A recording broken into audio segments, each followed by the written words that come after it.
I was standing in the lobby of First National Bank in Charleston, South Carolina, about to sign over everything I owned to my nephew, when the security guard walked up and handed me a folded note. The handwriting made my blood run cold because it belonged to someone I hadn't seen in 35 years. Don't sign anything. Marcus is lying to you. Meet me at Magnolia Cafe in 1 hour. Trust me one more time. It was signed simply, Jimmy. Before I explain how a ghost from my past saved me from losing $1 million and probably my life, let me ask you something. Where are you watching from right now? And have you ever trusted the wrong person so completely that you almost lost everything? Drop a comment below, because what happened next taught me the hardest lesson of my 62 years on this earth. Let me take you back to where this all started. 3 months earlier, I was sitting on my porch in Mount Pleasant watching the sunset over the marsh. The house was too quiet. It had been that way since Margaret died 2 years ago. 40 years of marriage. And then suddenly I was alone in a 4-bedroom house with nothing but memories and silence. My phone rang. It was Marcus, my sister's boy. Uncle Richard, hey. I know I haven't called in a while. His voice was warm, apologetic. I'm really sorry about that. Work's been crazy. Marcus, I said, surprised. It's good to hear from you. How long had it been? 6 months? A year? I'd stopped counting. After my sister Linda died 5 years ago, Marcus and I had drifted apart. He was busy with his life in Atlanta. I understood. I was thinking, he continued, maybe I could come visit this weekend? I've been feeling bad about not staying in touch. You're the only family I have left. Something in my chest loosened. Of course. I'd love that. That Friday, Marcus showed up with an expensive bottle of bourbon and stories about his marketing job in Atlanta. He was 34 now, tall like his father had been, with Linda's dark eyes. We sat on that porch for hours talking, and for the first time in 2 years, the house didn't feel so empty. He came back the next weekend, and the next. Soon, it was a regular thing. Every Friday evening, Marcus would drive down from Atlanta. We'd have dinner, watch baseball, talk about his mother. He'd help me fix things around the house, update my computer, organize my paperwork. Uncle Richard, he said one evening about a month in, I've been thinking, you're alone in this big house. What if something happened to you? What if you fell or had a medical emergency? I'm 62, not 92, I laughed. I know, but still. He leaned forward, concerned. Have you thought about updating your will? Making sure everything's in order? I hadn't. Margaret had handled all that. After she died, I just couldn't face the paperwork. I could help you, Marcus offered. I know a great estate attorney in Charleston. We could get everything organized, make sure your assets are protected. It seemed thoughtful, caring. I was touched that he was worried about me. Over the next few weeks, Marcus introduced me to Robert Chen, an estate attorney with a fancy office downtown. We had meetings, lots of them. Robert explained trusts and beneficiaries and tax implications. It was overwhelming, but Marcus was there for every appointment, taking notes, asking questions. The thing is, Uncle Richard, Marcus said one afternoon as we left Robert's office, you need someone as executor, someone you trust to handle everything if something happens. Margaret's gone. You don't have kids? He paused. I know it's a lot to ask, but I'd be honored to do it. To take care of everything the way Mom would have wanted. His eyes were wet. He looked so much like Linda in that moment. Of course, I said.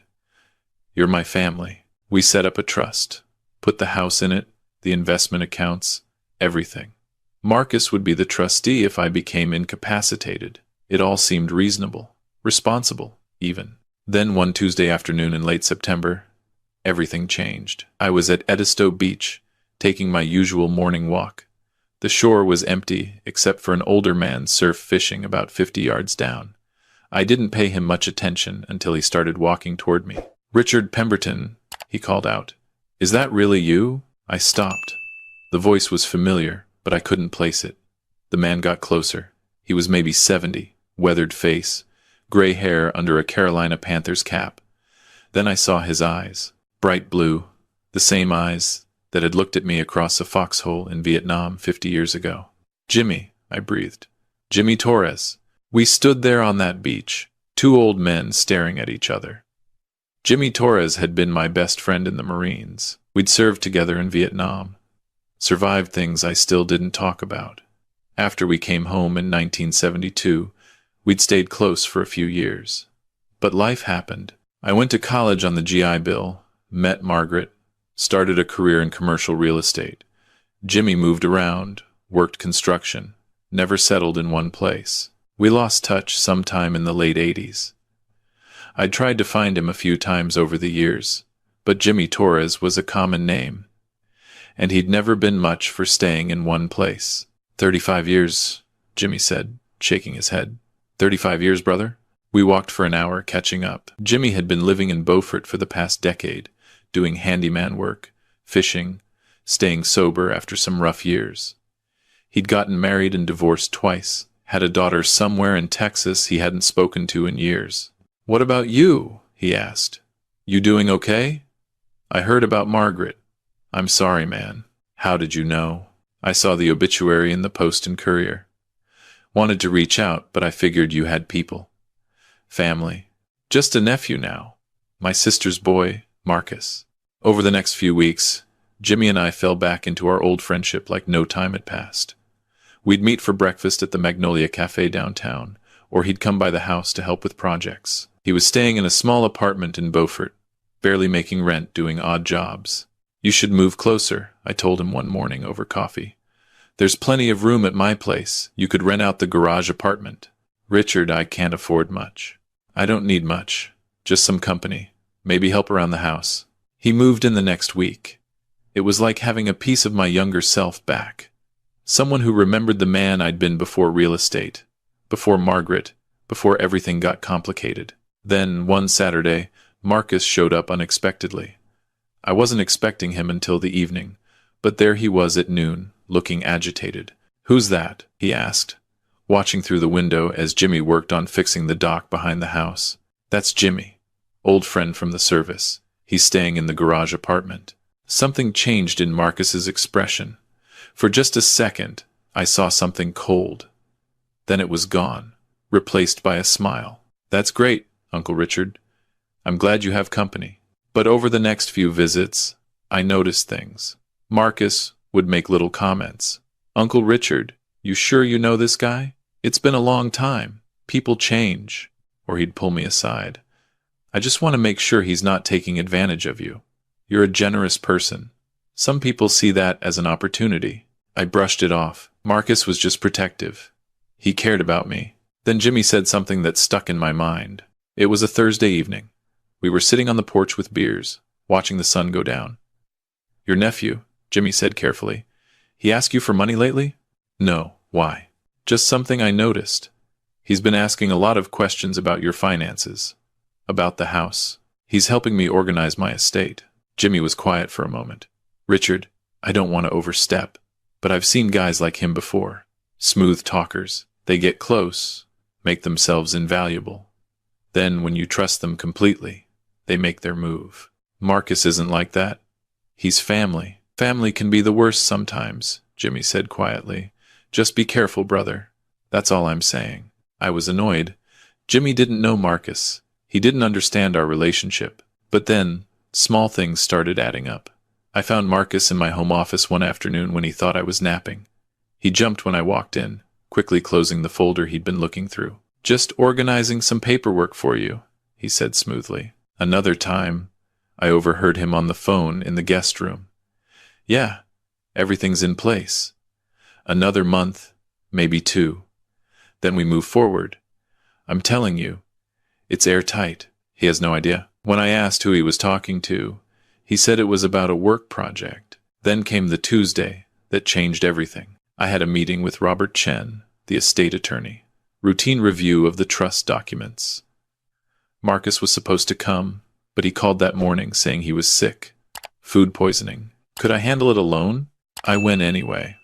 Sat in Robert's office while he went through paperwork. "So everything transfers to Marcus as trustee upon your incapacitation or death," Robert said. "The house, the investment accounts, the life insurance. Total value roughly 1.3 million. "Wait," I said. "Upon death?" Yes. But incapacitation? What does that mean exactly? Robert looked surprised. If you're declared mentally incompetent or physically unable to manage your affairs, a doctor's signature would be required. Of course. And then Marcus controls everything? As trustee, yes.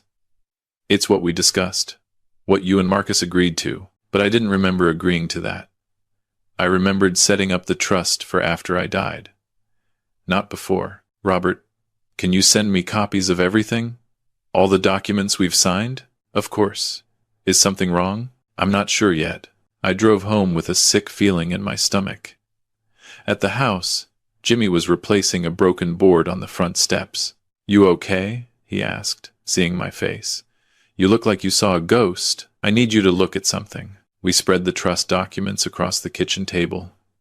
Jimmy wasn't a lawyer, but he'd worked enough jobs to understand contracts. Richard, he said after 20 minutes, this isn't just an inheritance trust. Look at this clause.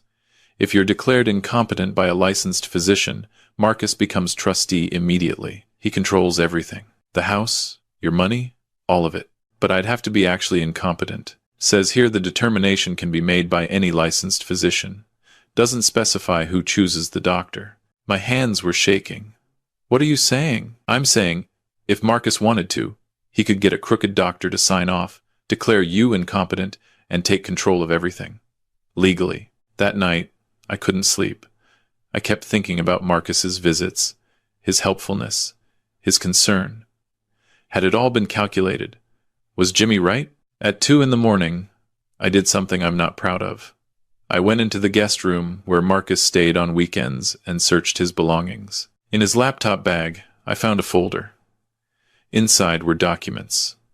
Lots of them. A nursing home brochure for Serenity Oaks Memory Care in North Charleston. Notes in Marcus's handwriting. Early stage dementia. Needs 24/7 care. Family no longer able to manage. A letter, printed but not sent, addressed to Robert Chen. After careful consideration and consultation with medical professionals, we've determined Uncle Richard needs to be placed in memory care. As trustee, I'll be selling the house to cover care costs. And worst of all, a printed email exchange with someone named Dr. Harrison Vance. The subject line, Competency Evaluation Services. The emails made me sick. Dr. Vance offered to provide documentation of mental incompetence for a fee of $25,000. All he needed was one 30-minute meeting with the patient. Marcus's response. Perfect. We'll schedule for mid-October. Make it convincing. Early Alzheimer's. Unable to manage finances or living independently. I sat on the floor of that guest room, documents scattered around me, and finally understood. Marcus had been planning this for months, maybe longer. The visits, the helpfulness, the trust, all of it had been leading to this moment. He was going to have me declared incompetent, put me in a nursing home, and take everything. The house I'd lived in for 30 years, the money Margaret and I had saved, all of it gone. And it was perfectly legal. I'd signed the documents myself. Jimmy found me there at 3 a.m, still sitting on the floor. I was wrong about him, I said. I was so wrong. Jimmy looked at the documents. His face went hard. We need to move fast. If he's planning this for mid-October, that's 2 weeks away. What can I do? I signed everything. It's all legal. Not if we can prove fraud. Coercion. But we need evidence. Real evidence. Over the next week, Jimmy and I worked carefully. We couldn't let Marcus know we suspected anything. I had to act normal during his weekend visits, pretend nothing had changed. It was the hardest thing I'd ever done, sitting across the table from someone I'd loved like a son, knowing he was planning to steal my life. Jimmy set up a hidden camera in my home office. We needed Marcus on tape, saying something incriminating. The following Friday, Marcus arrived as usual. We had dinner, watched the Braves game. Then I brought up the trust. I've been thinking, I said carefully, about the incapacity clause. It makes me nervous, having someone else control everything while I'm still alive. Marcus's face remained neutral. Uncle Richard, that's just a safety net, in case something happens. But what if I just want to change it? Update the documents?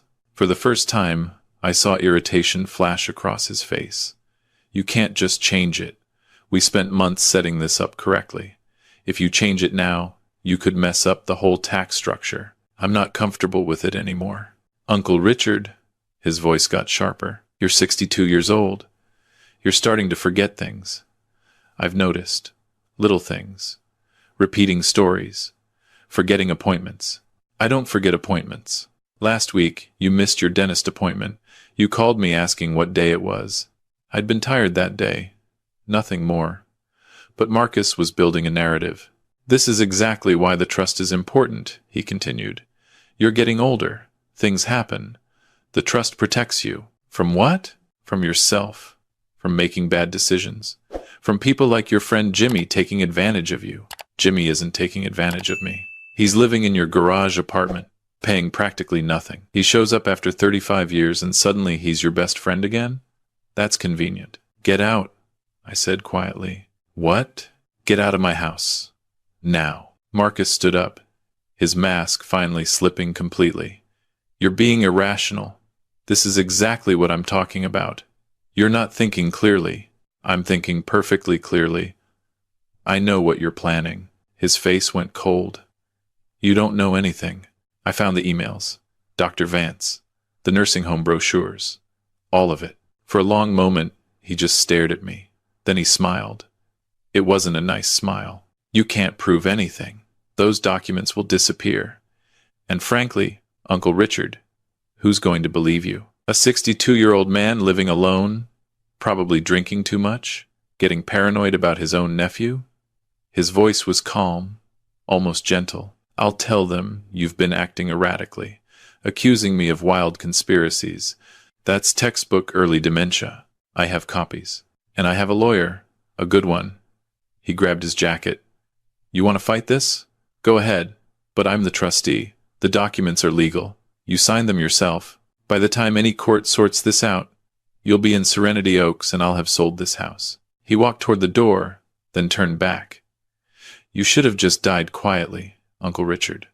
Would have been easier for everyone. After he left, I sat there shaking. Jimmy came out from where he'd been listening in the kitchen. Got it all, he said, holding up his phone. Every word.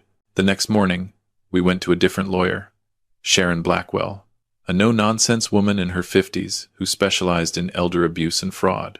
She listened to the recording, reviewed the documents I'd found, and nodded slowly. This is fraud, she said. Coercion, undue influence, probably conspiracy to commit guardianship abuse. We can fight this. How long will it take? Months, maybe a year. And he's right that the trust documents are technically legal. You did sign them. My stomach sank. But, she continued, we can file an emergency injunction, freeze the trust, and start criminal proceedings. I can have that filed by Monday. That weekend was the longest of my life. I kept expecting Marcus to show up, to make his move. But he stayed silent. Monday morning, Sharon filed the injunction. Tuesday afternoon, Marcus's lawyer called. By Wednesday, we were sitting in a conference room downtown. Marcus looked different. Harder. The nephew who'd seemed so caring was gone. In his place was a stranger. The meeting was brutal. Marcus's lawyer tried to paint me as mentally declining, confused, paranoid. They brought up my drinking after Margaret died, the fact that I lived alone, that I'd let a virtual stranger move into my garage apartment. But Sharon was better. She played the recording, produced the emails with Dr. Vance, showed the timeline of Marcus's visits, how they'd increased right after Margaret died, how he'd isolated me from other friends and family. By the end, Marcus's lawyer was sweating. We're prepared to file criminal charges, Sharon said calmly. Fraud, attempted exploitation of an elder, conspiracy, or you can sign a complete release, give up all claims to the trust, and walk away. Marcus looked at me with pure hatred. You're making a mistake. No, I said. The mistake was trusting you. He signed. It took 3 hours of negotiation, but he signed. Every document, every claim, gone. As he was leaving, he stopped at the door. You know what's funny, Uncle Richard? I didn't even need the money. I make 6 figures in Atlanta. I have my own investments. Then why? Because I could. Because you were pathetic and lonely and easy. Because after my mom died, I realized I didn't owe you anything. You weren't my family. You were just some old man with money." He walked out. I never saw him again. That night, Jimmy and I sat on the porch with beers, watching the sunset over the marsh.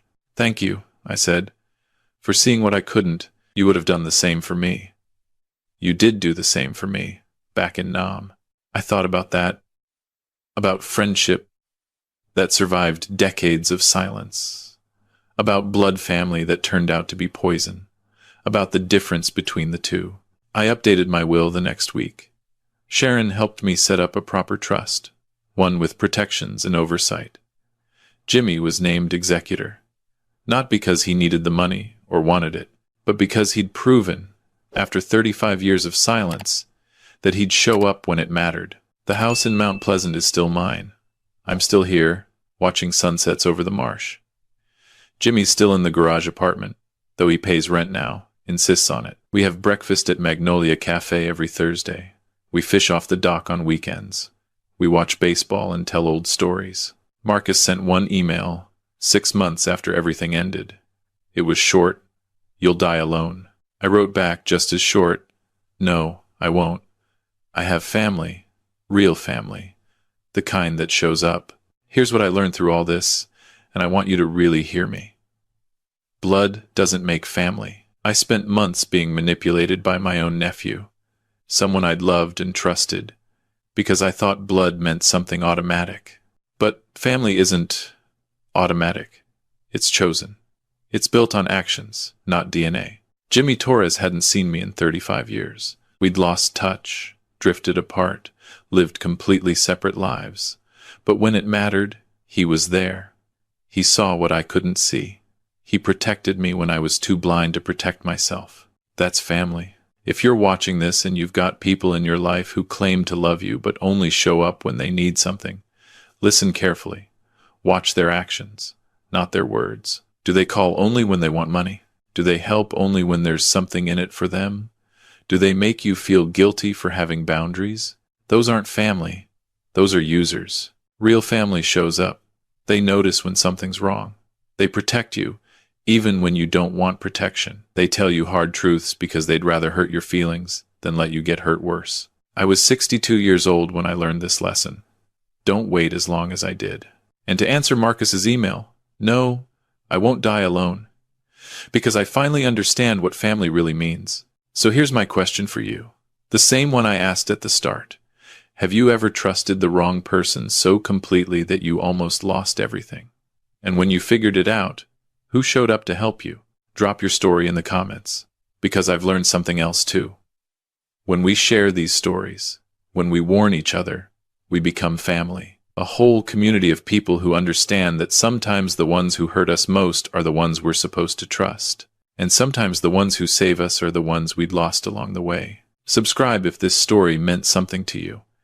Hit that notification bell, because I've got more stories to tell. True stories about betrayal and survival and learning who your real family is. And remember, choose the people who choose you, not the people who are supposed to choose you, the people who actually do. That's the difference between blood and family. That's how you survive.